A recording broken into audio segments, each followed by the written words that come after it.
be sharing about the significance of the context. Shuva Adonai et shivtenu ke'afakim b'negev. Return like streams in the desert. The biblical translation world has been parched, metaphorically, for water in the land, like afakim b'negev. There are many examples of how we can show this context is increasing in importance within the Bible translation world. Never before has the Forum of Bible Agencies met until last year. Never before has the United Bible Society began sending 100 plus students every year. Not until 5, 6, maybe 7 years ago has the seed company in Wycliffe been purposely sending people to the context to learn from the land as well as the language. Never before have we had such easily accessible examples of the archaeological study Bible, the cultural setting study Bible. The context has been that missing water, and we've been parched for the land. It happened in my own life when I came in 1994, stayed with the Ronings and went biking down to the Arava, the low plain land south and north of the Dead Sea in the biblical time period. I ended up digging at a place called En Hatzeva, or Biblical Tamar. The experience was bewildering and even discombobulating. The various strata, the context didn't easily make sense. After being here for 6 months, after was there and returned to Biblical Tamar, we can go back and see that there is a Solomonic gate, a huge 4-roomed house from the Israelite period, and the best preserved Edomite shrine.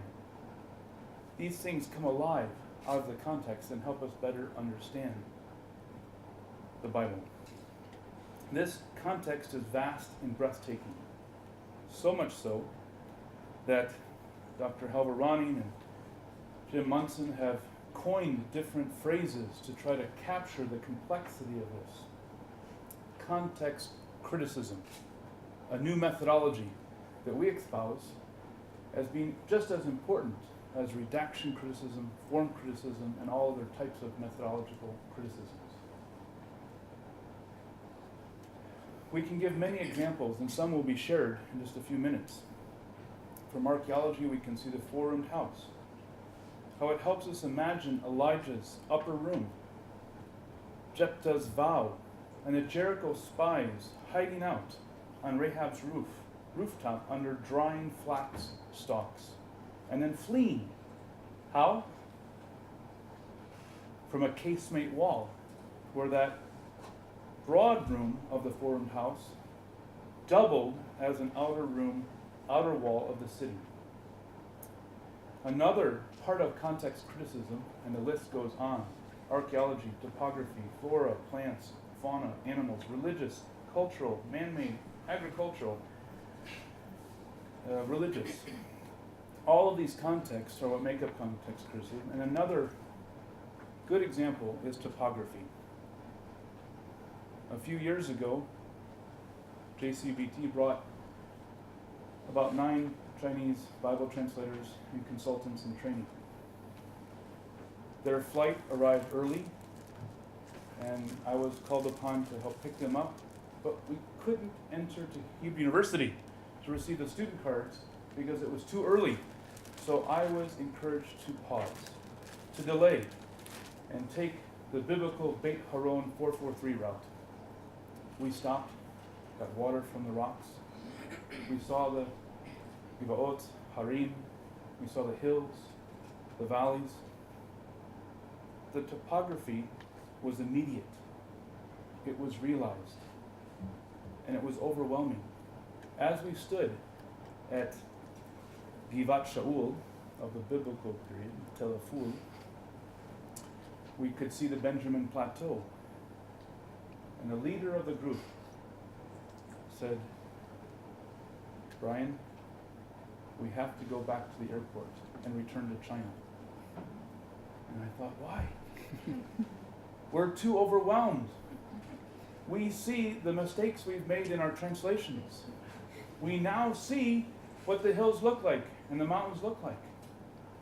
The topography was realized and immediate. And flora and fauna, the atad tree, in Yokham's parable in Judges 9, 7 different words for one kind of animal, the lion. Man-made objects with a threshing sledge. One PhD in America wrote a dissertation on Amos, and discussed in great detail the threshing sled, but had never seen one and touched one. That transformed his understanding, because it wasn't just the instructions on how to put together some electrical appliance that people don't engage. It was the electrical appliance itself. It wasn't just dry instructions. It was felt, touched, smelled, and experienced. John Munson calls this physical theology, the Bible in its land, time, and culture.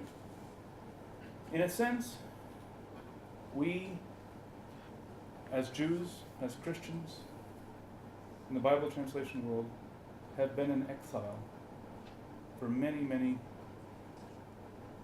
centuries. Mm-hmm.